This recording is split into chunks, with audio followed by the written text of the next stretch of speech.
2026 monthly school board meeting of the Florence County School District 3 Board of Trustees is now called to order. In accordance with the South Carolina Code of Laws 1976, section 30-4-A09D as amended, the following have been notified of the time, date, place, and agenda of this meeting. The Morning News, Lake City Shopper, WBGW, WPE, and WNBF. This agenda is also posted on the Florence County School District 3 website.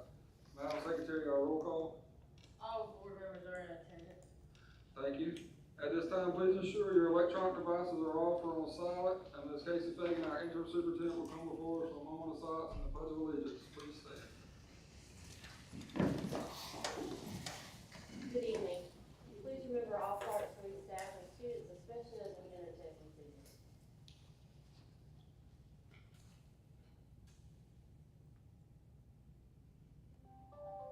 Pledge. Pledge allegiance to the flag of the United States of America and to the republic for which it stands, one nation, under God, indivisible, with liberty and justice for all. May be seated.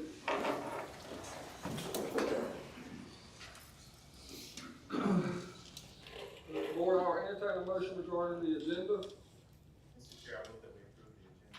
Second. I have a motion by Mr. Brown and a second by Ms. Mandy Thomas. Is there any discussion? None being noted. All in favor to approve the agenda, say aye. Aye. Any opposed? The motion carries. Board, I'll entertain a motion regarding the consent agenda. I'll move we approve the consent agenda. Second.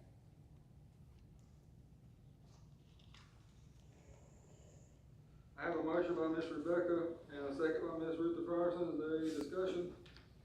None being noted. All in favor to approve the consent agenda, say aye. Aye. Any opposed? Nay. Motion carries. Public participation, we have nobody for tonight. All right, we're now down to the board chair report, a report of any meetings or schools attended. We'll start with Ms. Julia. All right, let's see, I've done several things. I didn't get the report last time because I was on the phone, but, I was honored by the Panther Academy. I had a great visit there. They really are doing some great things, great people there. Very impressed with the students. And it was interesting to me because several of the students said how they hadn't been coming to class, they hadn't been attending or doing anything, but once they've gotten involved with the Panther Academy, they love coming to school. So I suggested that maybe we need to look at some of these children who are not attending school and see if maybe we could get them involved with the Panther Academy. And that might make them realize that there is somebody that cares about them and that will help guide them along the way. So that was my big takeaway from that. I also attended a performance of the Bay Street Brass, or the Hot Horns at Main Street Elementary. The students were so involved with that; they loved it. So it was a great performance and a great event.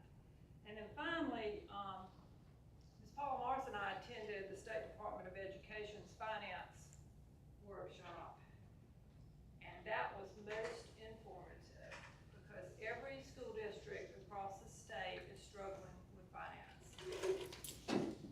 However, we learned that maybe every other school district has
school and their, teacher on that day. And also I had a chance to visit, Main Street Elementary on Monday, I'm gonna call it for motivational time with some of the staff, which was, to me was, very engaging and I really, really appreciate that. And I thank Kim Yarna, Hannah for, inviting me to be, one of the persons there. And that's, Thank you. Ms. Gladstone? I also attended, Representative Cliven visit to, Ronnie E. McMahon. And our congressman talked a little slow, but he brought up a valid point. We don't get the same monies, say, at Charleston or Greenville. There was 5 programs that was implemented, he's financed them every year, he said he would, that we don't even have in our schools. I don't know why. It was there to complement us not getting the funds that we need, okay? So while we don't have them in the schools to help complement these children, because that's the only way we're gonna get it, we're not gonna get the first bite of the apple, okay? So maybe we can see if we can implement these programs back in the schools again. Part 2, we like bus drivers. Our coaches license to drive buses, Some of them. some of them. Have you ever asked them about driving buses? Ms. Natigo, we know that these schools not okay? So I think our coaches should help us out with bus driving as well. I know they don't get me, but that's okay, I can handle all of that. But, I'm just saying, if we all care about kids, right, let's not just care about kids and get to a certain point. Let's not care about kids and we don't go see about kids, you know, okay? Let's do the whole thing, you know? Let's do the whole thing with these children, because there's a whole package coming with kids. They wanna see our faces at some of these events too, because that's what they told me. And I go in there and talk to the children there. Well, thank you, Ms. Maddie, for coming, you know, we like when y'all come to the school out and we do this and that and other. And, Ron McNair, children, please use your outside voices on the inside. I know you're loud, but boy, when y'all get in front of outside voices, please. Ron McNair, children, but it was a great event, okay? And I really enjoyed myself, and I wanna thank Congressman Cliven, who is celebrating his 47th anniversary of his 39-year birthday. Figure it out. So that's what he's doing. Thank you. Went to the school board boot camp with a Carolina Academic Fellowship Network. So there's a lot of information, it's just very informative. March 31st, I attended J.C. Lynn School, watched the play Alice in Wonderland.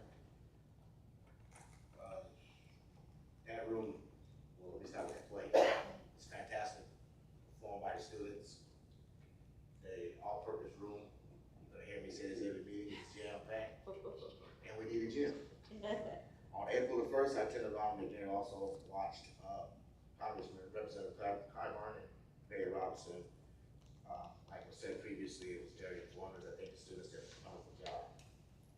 April 2nd, I also went back to J.C. Lynn for their leadership day. That was planned, the whole thing from the beginning to the end was planned by the students. And if you were there to look at them, they did an awesome job. Also went back to Ron McNair for their mock interviews, the 8th graders. They were interviewed by teachers and about a job, mock job they were trying to get. And they did a wonderful job. Just wish I had a little bit of time to stay a little bit longer to took part in the interview. But I think the schools are doing a wonderful job with the kids. We just need to step up a little bit more to make it, everyone make sure that kids are getting what they need. Thank you. About 2 weeks ago, I attended Leadership Day at Steve Academy. And so I just want to say to Ron McNair and J. Paul and high school coming up that we have some great leaders coming to you all. And because they're very, very serious in what they do. And I think this was led by the students as well. Mr. Steve Lawler. I have nothing at this time. Thank you. down to the request to attend any meetings, so let our board secretary know, so she can get Mr. Pena, we need to go anywhere visit. I think we have the date, the Capitol next week, Wednesday. Whoever's going, we'll see you there. All right, now we're down to the superintendent's report with interim superintendent, Ms. Katie C. Bates. Thank you. At this time, we'll have Dr. Sharon Williams and Ms. Erica Bell from the charter school with a request.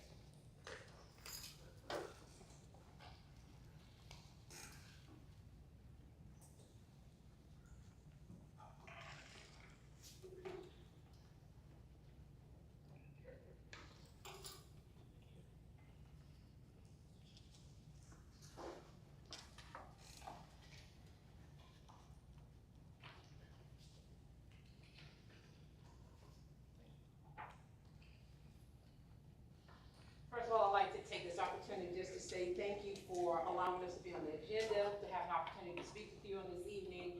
And secondly, thank you for being a continued partner with PD Innovation and Leadership Academy. We are honored to work with Florence School District 3 and to continue to serve students in our community. I will not be before you long this evening. I promise all I need is about 2 to 3 minutes of your time. I've sat in those seats. I don't want to look that way. I promise I will not hold you up. It is our goal to make sure that we provide students with a well-rounded education. A part of that education is related arts, so making sure that students have an opportunity to participate in art, PE, music, all those kinds of things. Right now, our facility, we have kind of maxed out the space there, and it limits our ability to fully deliver those opportunities for related arts. So we are here this evening in order to address that. We have a small ask. Well, it may be a large ask. Our ask is to place a mobile unit on the property of Florence School District 3 in an area that we already leased. And inside of your packet right now, what you have are 3 pages there. First is a letter just saying thank you for continuing to allow us to be a partner with Florence School District 3. The second page you have there is a picture of the location. As you will notice, it is in the same spot where mobile units are either there already or a mobile unit was removed from that space. So we're talking about a space that's already has all of the necessary equipment for a mobile location. And then the third thing that you have in your packet there is just kind of a sample of what that mobile unit could look like. This may not be the specific one, but it's an example of what the mobile unit would be like. So this is a very practical, it's a low impact solution, and here's the thing, the great thing about it. It is at no cost to the district. It requires no financial contributions at all. It will completely be managed by PDILA. Setting up, taking down all of those different things, so no cost at all to the district. But most importantly, it gives us the opportunity to allow us to service our students so that they have an opportunity to expand beyond the academic day to have those related arts services. So that is our ask. So we respectfully ask for your approval to move forward to place a mobile unit in those spaces on the property of Graham Road. And I'll pause right now to see if you guys have any questions for us.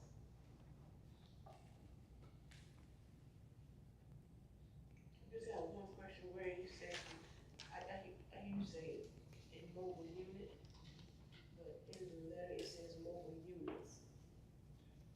So it is just one mobile unit. Our goal would be to replace there's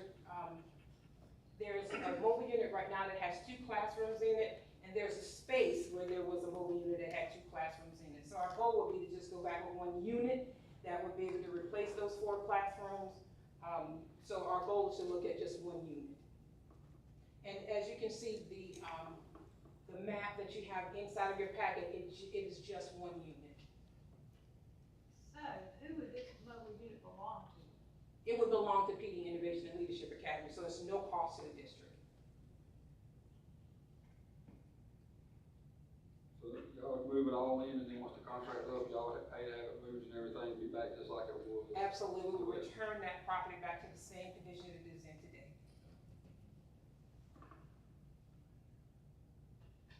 I have a question. So is this for the existing students, or is this for just from y'all growing and needing more It is for our existing students. Right now, this is not a footprint for expansion. This is to make sure that we are, currently our related arts teachers are mobile. They go to classrooms during the winter time when it's extremely cold or we have inclement weather. We have to find places for the students to have PE and other related arts. So now ultimately it could service additional students, but primarily the footprint is for us to be able to expand to have our related arts people have a place that they can call their own.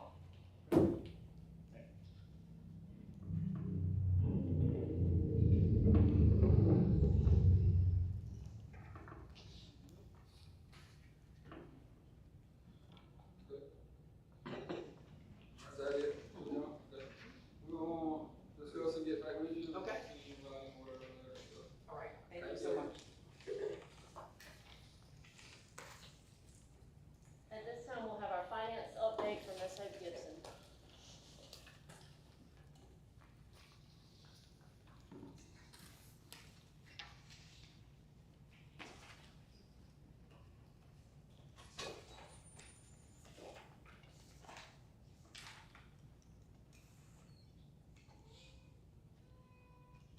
Good evening to the chair and other board members. I'm here to present to you April 2026 board meeting finance update.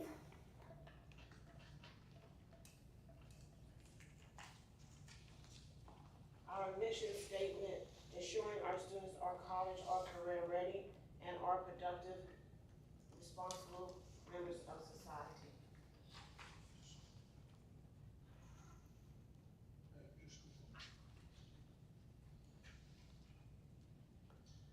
These are our 2025-2026 district goals. This is our March financials for 2026. The general fund reports are linked to the board agenda and posted on the Florence County School District 3 website. The general fund approved budget was $35,646,811. Approved of the fund balance added to that was $5,553,007, which is now the general fund approved budget plus the board approved use of fund balance, $41,199,818. The last slide is our general fund budget by object code. Are there any questions?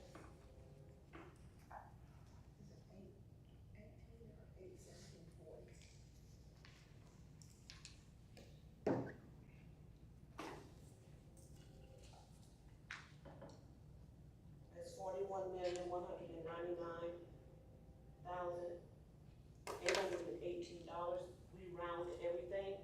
So if you round the last time on there, it'll come to the 818.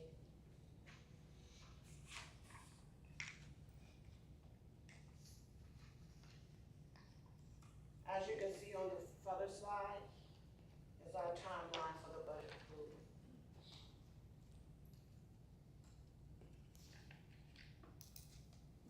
Any more questions concerning the update for this month? Okay, on the next slide.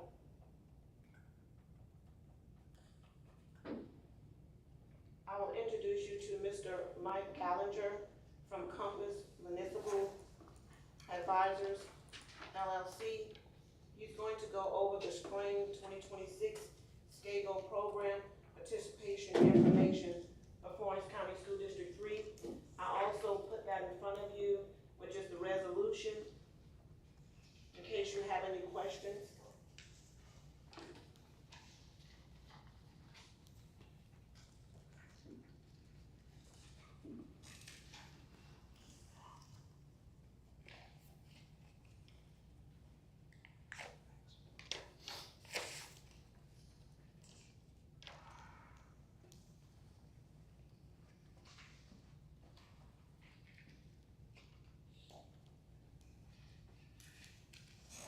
You can go ahead. Good evening. Thank you very much for allowing me to join you all virtually today. What you have before you is a resolution not exceeding $500,000 of general obligation bonds. Proceeds from this would be used to make your 6/1 special obligation bonds payment that comes due on June 1st of this year. So if there's any questions you'd have, I'd be happy to answer those.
Yes, sir. That's exactly right. We got a payment that comes up on June 1st of this year, and this will make that payment. So,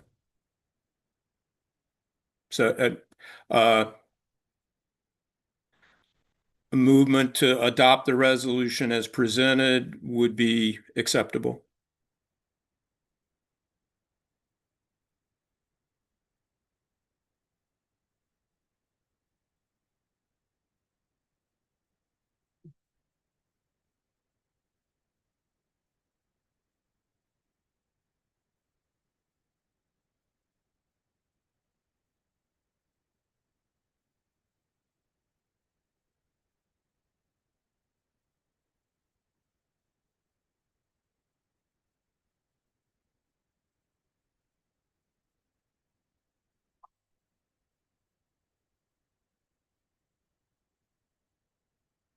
Thank you all.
summative or formative, that means that they went through formal evaluations this year.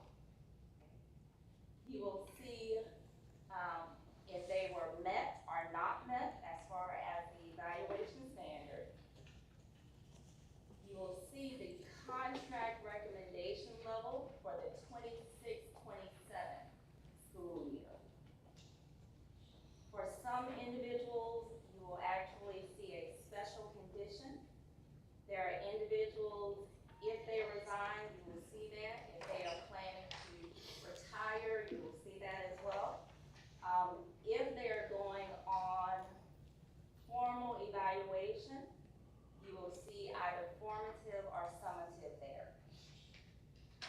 You will also see as well that sometimes you have a break in progression, and we call it the natural progression. So if you look at the very first sheet that you have, that very first school, if you go all the way down to the bottom, you are going to see that the fourth person up, the natural progression would be to go from annual to continuing, but because that individual has an international certificate, they will actually be on an annual too.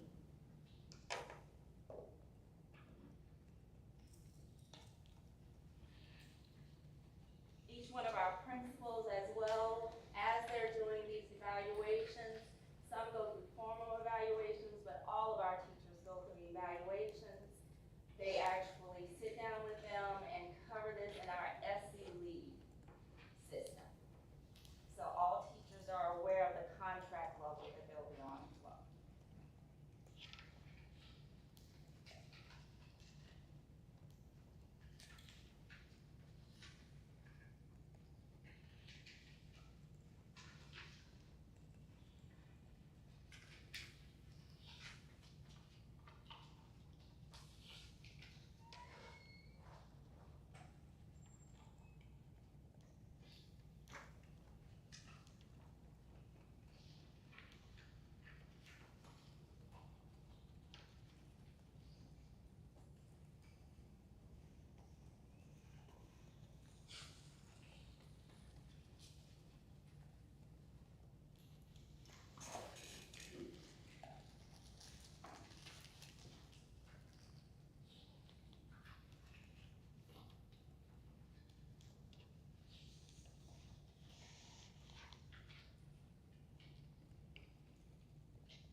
I see a lot of internationals have resigned. Is that because their contract's up, I guess? Yes, Or their that's the reason? visa is expired. So that's why they had to resign. It's not Yes, sir. choice, but because of the, Yes, sir. I just know there's a good bit on the internationals.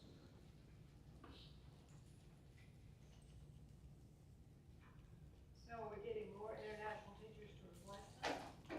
In some cases, there are, and then, so we are having additional international teachers that will be coming in. For some of them, they might be replacing another international teacher, or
some of the other ones not international.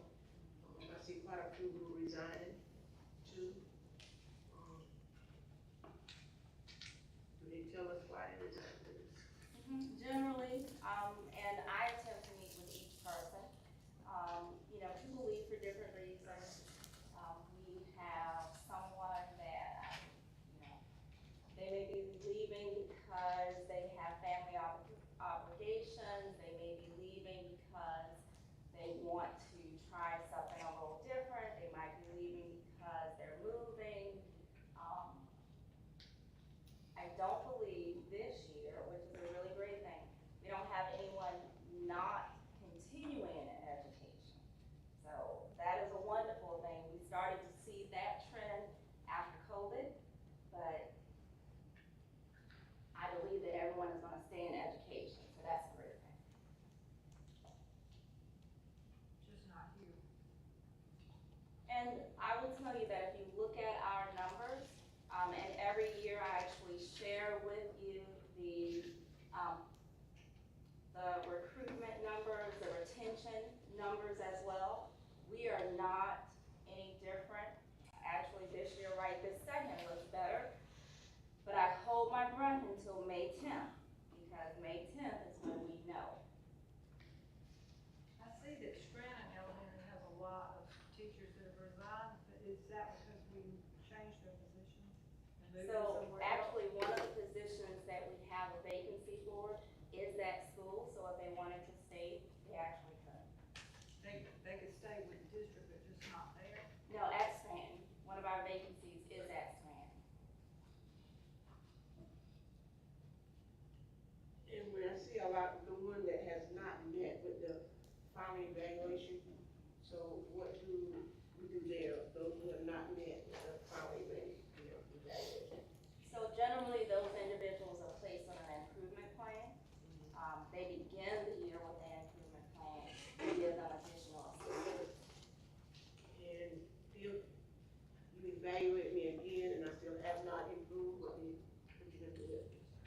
So I can tell you that termination is always an option. Now, depending on the contract level, you have to have more cause than others, but yes, we're expecting everyone to meet standards.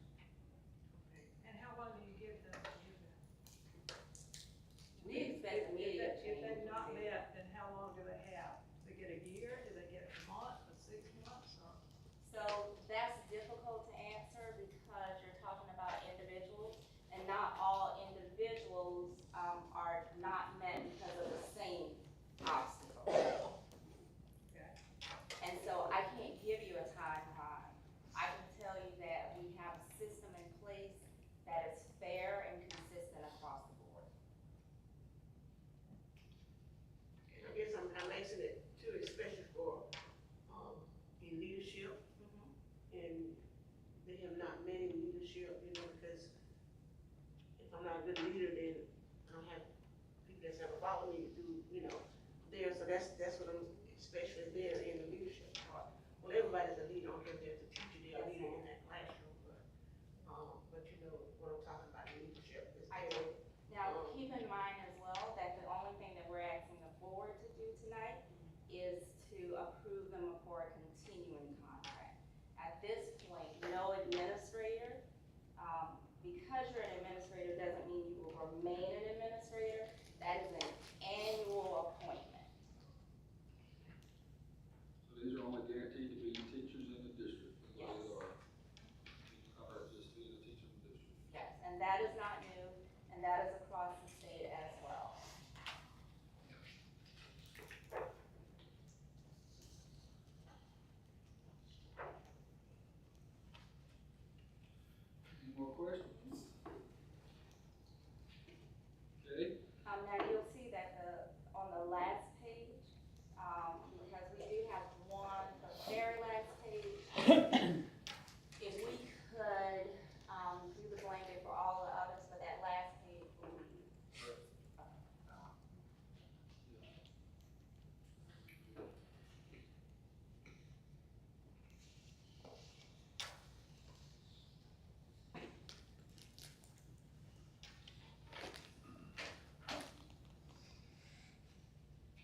board, I will entertain a motion regarding the contract recommendations, all but the last page first.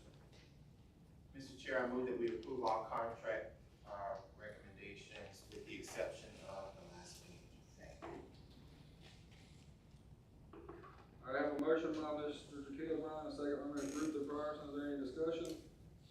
None being noted, all in favor to approve the contract recommendations, all but the last page, say aye.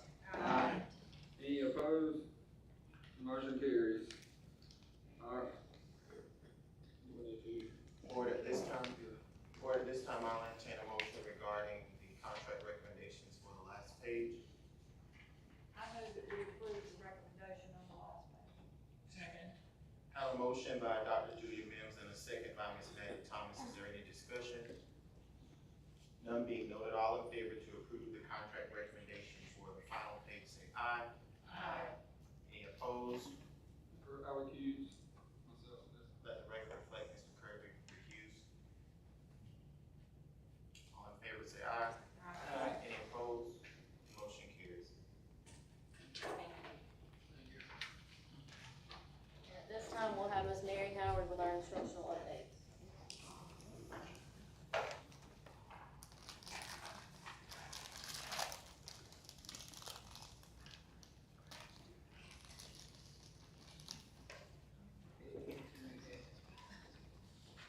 Good evening, board chair and board members.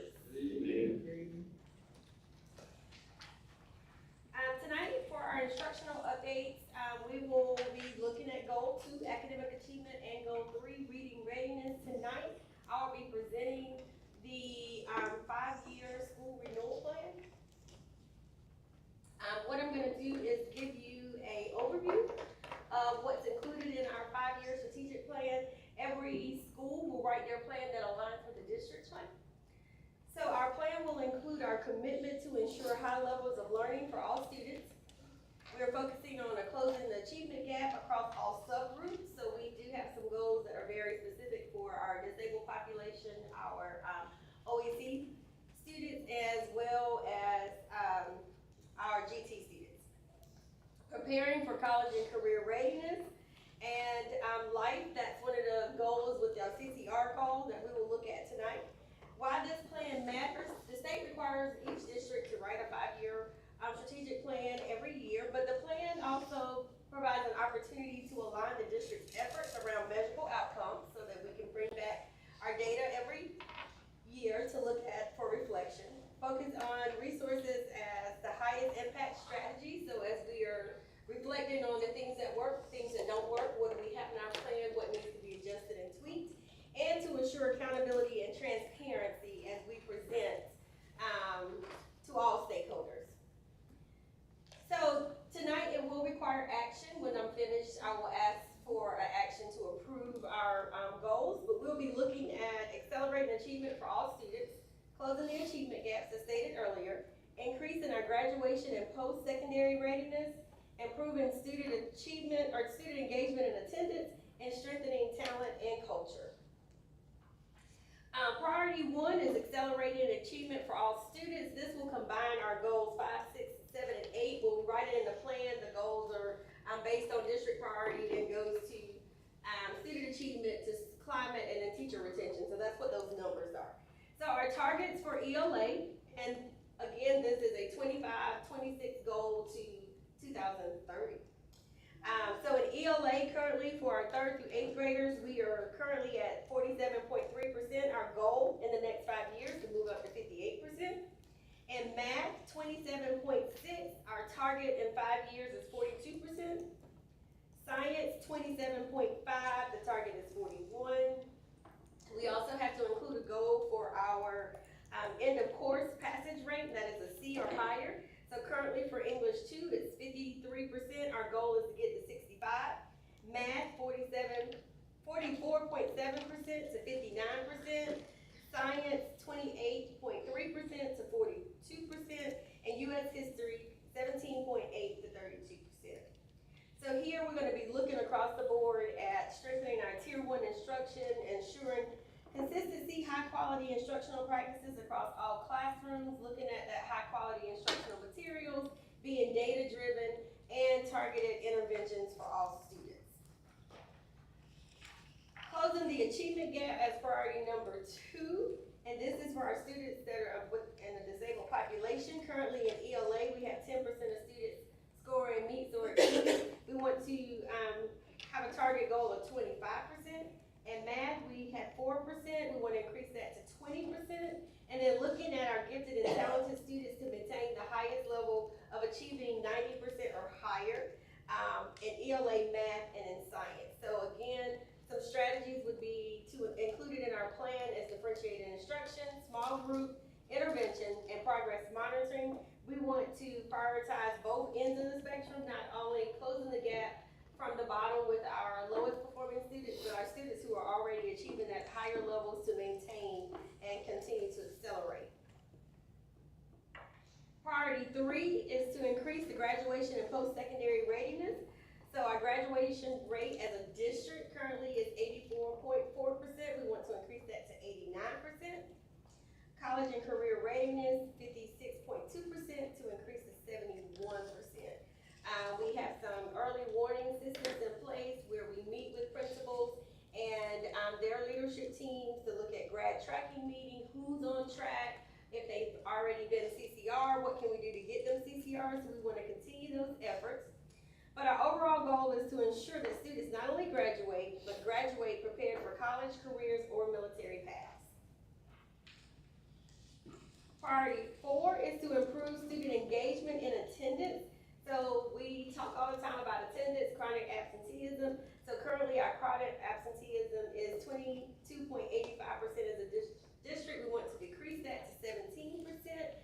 We're going to continue to monitor our attendance, have family engagement initiatives, notifying parents. We use the phone system for that, and also our student support services. We know that attendance is the leading indicator of achievement, and we need all students at school every day. So this goal directly supports all academic goals.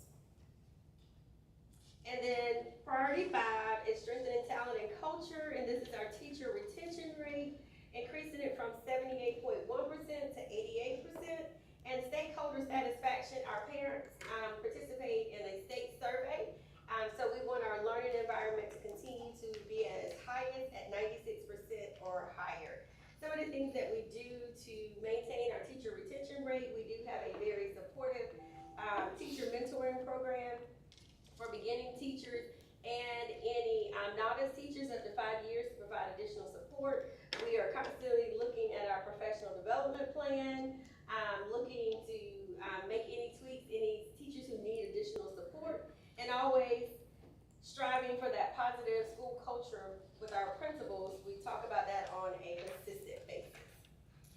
And so the next slide is just kind of a coherent slide, looking at everything together. I know I kind of went through those really quickly for you, but this is everything on one page, looking at our ELA proficiency going from 47.3% to 58%, math 27.6% to 42%, graduation rate 88.4% to 89%, attendance 22.5%, decreasing that one to 17%, and then our teacher retention rate increasing from 78.1 to 88%. Again, attendance impacts achievement, instructional quality impacts the overall academic outcomes, and teacher retention impacts instructional quality. So those are the things that we are including in our school renewal plan or our strategic plan. We look at each goal, we analyze our data from where we are currently at to set our new goals and projections.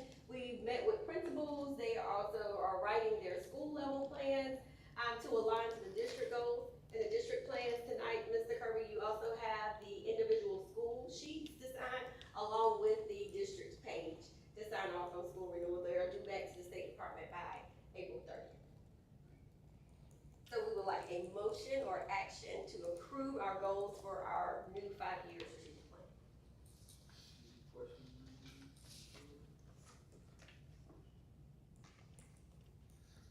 Okay, board, I will entertain a motion regarding the strategic renewal plan. Mr. Chair, I move that we approve the 2025 through 2030 strategic renewal plan. Second. I have a motion of Mr. Mr. Kell Brown, and a second by Ms. Maddie Thomas. Is there any discussion? None being noted, all in favor to approve the strategic renewal plan for the 2025 to 2030, say aye. Any opposed? Motion carries. Thank you.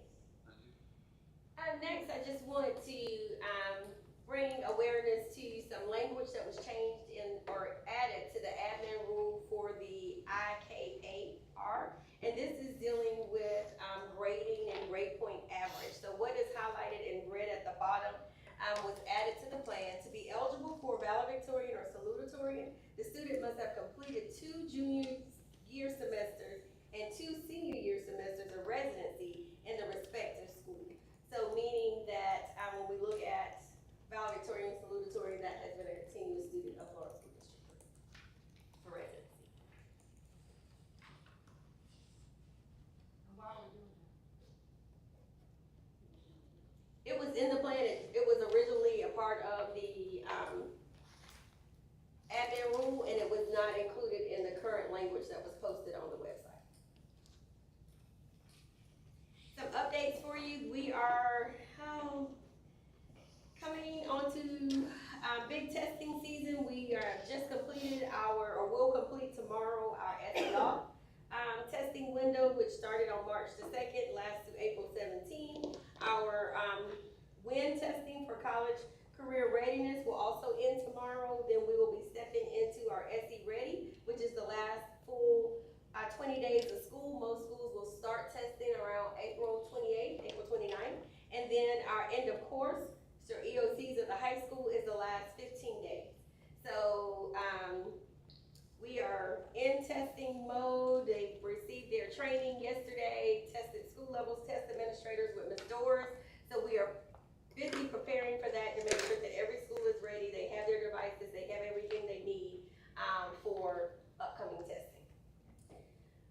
Last week was Assistant Principal Week, so we just wanted to acknowledge the hard work that our assistant principals put in. We really value and dedicate all that you do on a daily basis, so we really thank you for everything you do in Florence School District 3. We don't have any in the audience tonight, but if you will please give our assistant principals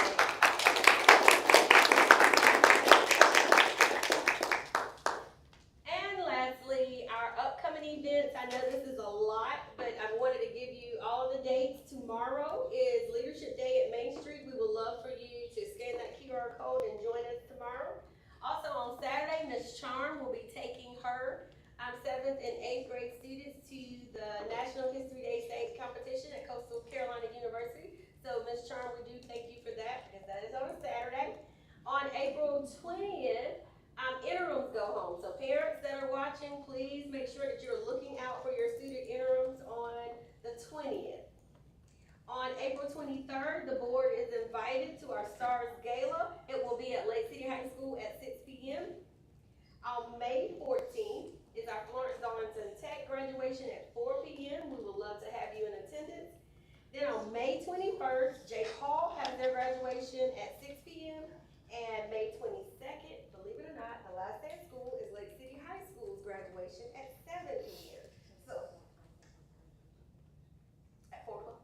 No, it's at the Civic Center. Oh, it's at the Civic Center. I'm sorry, she said somewhere, I didn't hear that. It's at the Civic Center. So we will give you more information on that. I know I got a calendar invite already somewhere. I'll make sure I get that out to you through Ms. Liz as well. Also, we are busy planning our summer camp. Student applications are currently open. We will have 3 sites this year: Lake City Early Childhood Center, J. Paul Trullo for our secondary site, and then our community site at the Boys and Girls Club. So next meeting, I will have more information about programming for you. Any questions for instructional updates? That's it. Thank you. I don't think it's called the Civic Center anymore, it's called something. The Florence Center. Yeah.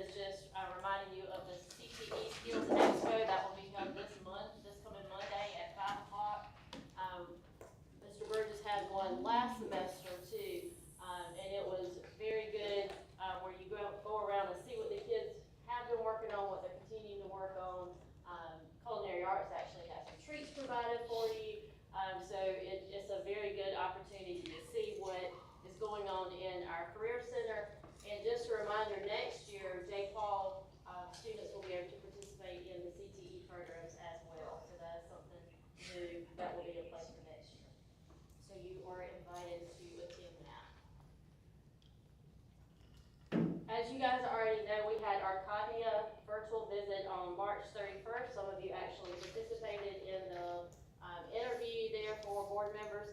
And I just wanted to share this with you. Ms. Howard and I got this email after they finished with the virtual visit and talked about what a fantastic job Florence 3 did. All the submissions were on time, usually early. The quality of the narratives was strong. Your evidence files were thorough and well aligned to the standards. And your preparation for the leadership presentation and interview segment was on the spot. And then each of the groups were asked to kind of describe our district in one word. And she actually listed some of the words there that were shared: family, diverse, potential, supportive, engaging, united, community, passionate, empathetic, involving, growing, successful, thriving, inclusive, and so on and so forth. So just wanted to share that with you. We do not have the official report back. They told us that would be 45 business days from the date of the visit. So when we get that official report back, we'll be sharing that with you as well. And again, thank you for those of you that participated on the board interview. We were just notified yesterday that Riley McNair is going to be part of this state strategic compensation pilot. You probably heard some about this, particularly kind of near the beginning of the school year. This past year, where all these teachers across the state were getting these big payout checks. You had to be a part of the pilot, and this year we were allowed to send an application. We can only do one school, and Ron McNair was selected. So they will be looking at 7th and 8th grade SC rating scores from this year, the test that the students are getting ready to take, and teachers can receive payout based on their performance, students' performance on the test. So we're very excited about this. When I called Charlotte to tell her that, Miss Edie that we received this, she was very excited as well. So this is a great opportunity for that school and for the teachers at that school. Just a monthly update with enrollment, about the same. Remember, our funding is based on 135th day, and I shared that with you at last board meeting, which we were 152 students down from the previous year, but that just shows you current enrollment, and this was pulled Monday, I think it was Monday or Tuesday. The state budget process, if you're paying attention to the news, you know that we have progressed some. The Senate is supposed to pick up the budget debate on April the 21st, so that's Tuesday, upcoming Tuesday, is when the Senate will start debating that, and then after the Senate votes, it'll go to the conference committee and then eventually to the governor.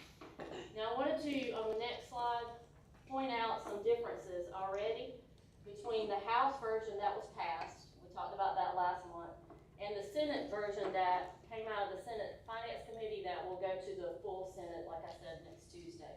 So you can see there's already some changes. It was, state aid to classroom was originally $90.4 million for general funds in the House. The Senate changed that to 78.5. And so for EIA funding, that's a change from 22.3 to 10.4. So we'll have to see what happens as it goes to the floor of the Senate. Rural and charter capital funding went from 75 to $50 million. And then the school bus lease purchase program, both of them had $2 million reoccurring funds, but the non-reoccurring funds changed from $28 million to $14 million. So just wanted to point out the differences. Again, they'll start that debate next Tuesday, and we'll see what happens from there. Some of the bills, some of these we've talked about in the past. I wanted to just let you know that they were passed and some are new. So this first one, the water property tax, that was signed into law by the governor. So that will be a decrease in the tax for watercraft from 10 to 6%. This reduction is to be phased in over 3 years, but this will impact us next year because it's already a reduction. And we do get money from the watercraft tax.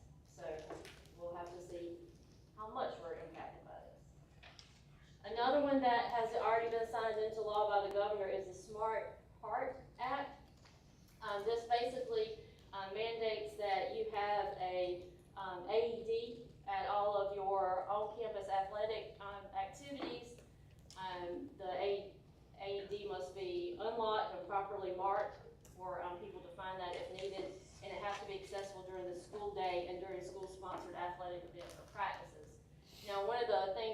included in this is that the State Department must pursue public and private funding to help districts with this. We do have AEDs. I will tell you, when the battery dies, it's very expensive to replace. So that's kind of a continuing thing, but this was signed into law by the governor. We'll see what the State Department does with the funding piece.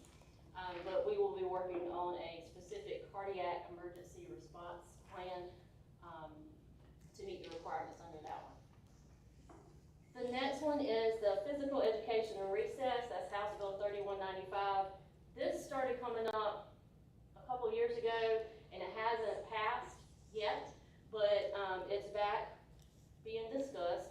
They did make one change because originally this bill had that the beginning period would be the 26-27 school year. They did make that change to the 27-28 school year. But you can see the changes there. A minimum of 20 minutes of unstructured outdoor recess daily for all 4K through 8th grade students. 1 hour and 30 minutes of PE weekly for students in 4K through 5th grade. And at least 60 hours of PE annually for students in grades 6 through 8. So this is, has not passed, it's being discussed, but that would impact, you know, each of our elementary schools because that's more time, so that time has to come from somewhere. So we'll be looking to see what happens with this particular one. Another one that's gotten a lot of attention is the mobile panic alert system. This basically has, you know, in all of our classrooms, we have the emergency call button that a teacher can hit and it goes to the office. But what this is actually a call button. Most of them are worn around the teacher's neck, so they can press it, and it not only goes to the office, but it also goes to local law enforcement. It's very expensive, I'll tell you that. And if you look at the second to the last bill, it does not have subject to funding. Okay, so unless there's a change there, if this does pass, it'll be up to the districts to foot the bill. And that would be in all school locations, and that's a lot of wiring, that's a lot of cable, and that's just a lot. Okay, but as of today, it does not have that subject to funding little piece in there, so that would be on the burden of the district. If it passes, you have to do it. Correct. That's what has to be done. Yeah, and notice the date there. Unless it changes, it says by July 1st, 2028. This is election year, you know. Election year, I'm just saying something, election year. Y'all need numbers, I got them. Thank you. I'm sorry. No, you're fine. All right, so the next one, another one that's getting a lot of attention is the 4611 paid parental leave. You've probably heard about this. This does increase paid leave for birth parents to 12 weeks, non-birth parents to 6 weeks. And the one thing that has been in the news a lot is that clarifying that stillborn does still qualify for the paid leave. So this does extend the definition to eligible state employees, which would be school districts. Again, this has not passed, but this is something that could be coming, so just wanted to put that on everybody's radar as well. The next one, which is the workforce readiness. I think there's still a lot of details that have to be worked out on this particular one, but basically high school students would be required, or high schools would be required to offer academic remediation courses in literacy and math for seniors who have not achieved the college ready classification. So right now, if a student goes to a local college and they don't test where they need to, the colleges provide that. This would put it back on the high schools. Graduation requirement also would be to complete the FAFSA form. And they're wanting to add that as part of the individual graduation plan, that each student meets with their counselor each year and talks about what their goals are and what they are wanting to do to make FAFSA completion for seniors part of that meeting. All right, so far it's had favorable response, so we'll see what happens and if it goes all the way through. The next one we've already talked about one time. This is kind of referred to as the Bathroom Act, the Student Physical Privacy Act. That has moved to the House for approval. It was passed in the Senate, and it just basically says that you have to use the restroom of your biological sex, and they have to be clearly identified. the bathrooms and locations.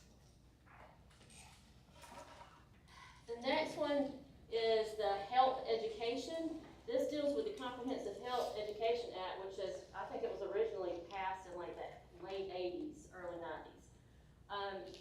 Basically what they've done here is say you must follow all parts of it, and if you don't, we'll pull 1% of the district, the amount of state funding can be withheld up to 10%.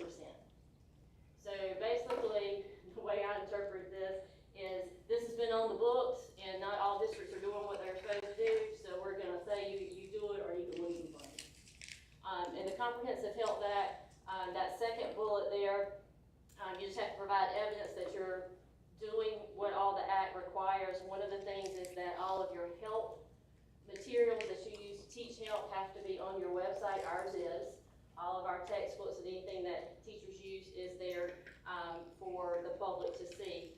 So they're basically putting more teeth with this particular act if this goes all the way through. Now, the past week, this next one has gotten a lot of attention. And notice that it was just introduced April 1st. All right, so this is brand new. The Educator Safety and Classroom Authority Act. The goal is to protect educators, staff, and administrators and enhance school discipline. The second one is what has caused a lot of talk. It grants authority for staff to use reasonable physical force. It does not define what reasonable physical force is, but it says reasonable physical force. Police don't know what it is. So it implements procedures for removing disruptive students from the class, and it says that the State Board of Education has to create kind of a framework for districts to implement. Again, this was just introduced on April the 1st, so we're talking about 16 days ago, basically. And it's all over the internet, it's all over the news, it's all over the American Civil Liberties. They've jumped on it as well, saying that there's a lot of work to be done on this one before it passes because it needs more clarification. But this is, if you pay attention to other states, we're not the only state that has something similar to this being floated around at this point. And that's probably what happened. They picked it up from another state. But we will see what happens to that, so pay attention. I got the list of the other states. I can look. I don't have a list right now, but yeah. I like to Yeah. A lot of them are southern states. Okay, all right. All right, so any questions before Mr. Huckabee comes to give you a facilities update? Thank you.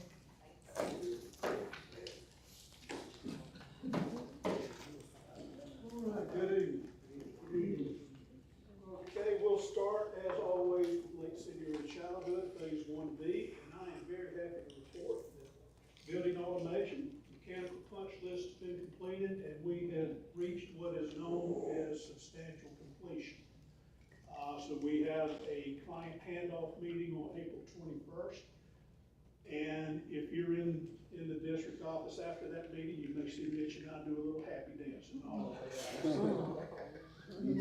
that has been a bear. But glad we're done. So we'll move on to all these other projects and just keep going.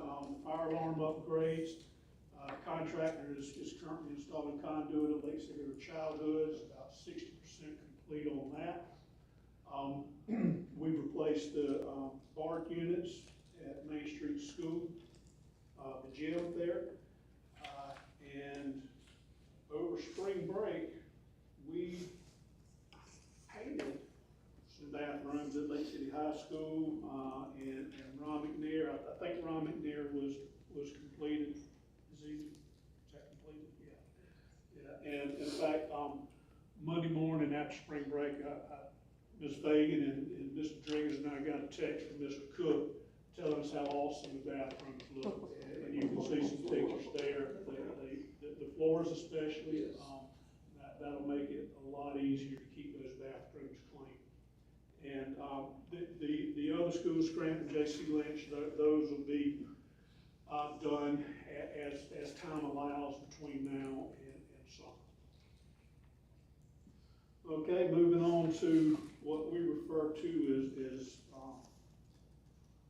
phase two of our district modernization project. We have received a $20,782.65 check from Duke Energy for HVAC rebates.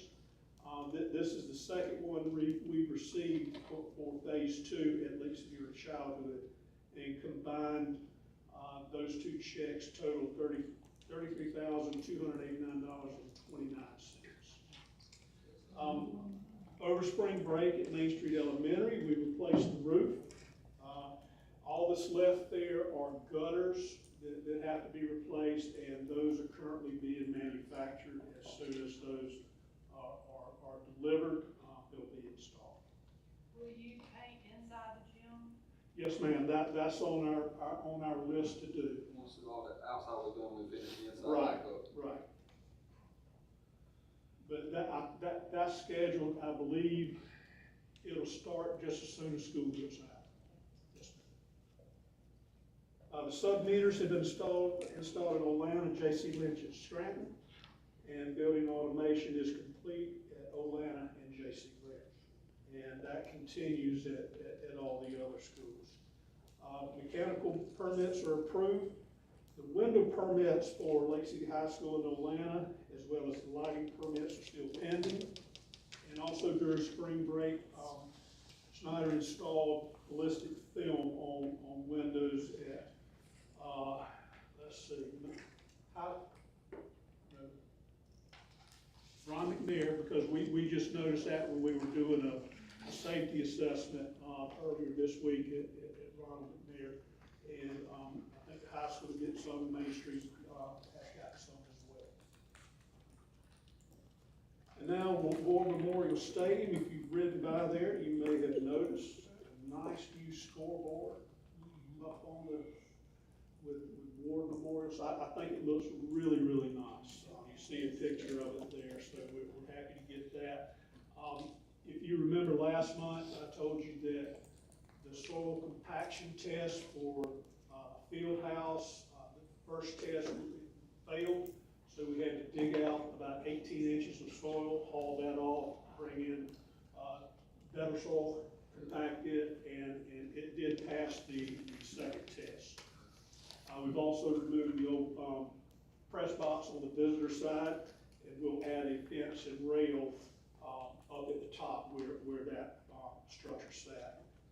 We finished installation of the main water and sewer lines from the road to the stadium, and so now subcontractor is starting to run water and sewer from those mains to field house, concessions, those areas. So that's underway as well. So got a lot going on, and it's going to get busier once school gets out. We're excited for all these projects. So I'll be glad to answer your questions. Thank you. Thank you. And that concludes our updates. Thank you. Board, I will entertain a motion regarding the executive session. Mr. Chair, I move that we exit from open session and enter into executive session to discuss student discipline or potential legal matters, personnel matters, concerns, possible hiring, termination, resignation, placement on leave, or potential legal matters, and to receive legal advice on the superintendent's contract. I have a motion by Mr. Shaquille Brown and a second by Mr. Bucky Yates. Is there any discussion? None being noted, all in favor to exit from open session and enter executive session for student discipline or potential legal matters, personnel matters, concerns, possible hiring, termination, resignation, placed on leave, or legal matters, and to receive legal advice on superintendent's contract, say aye. Aye. Any opposed? The motion carries.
Board, I'll entertain a motion to go on exit from executive session and reconvene back in open session.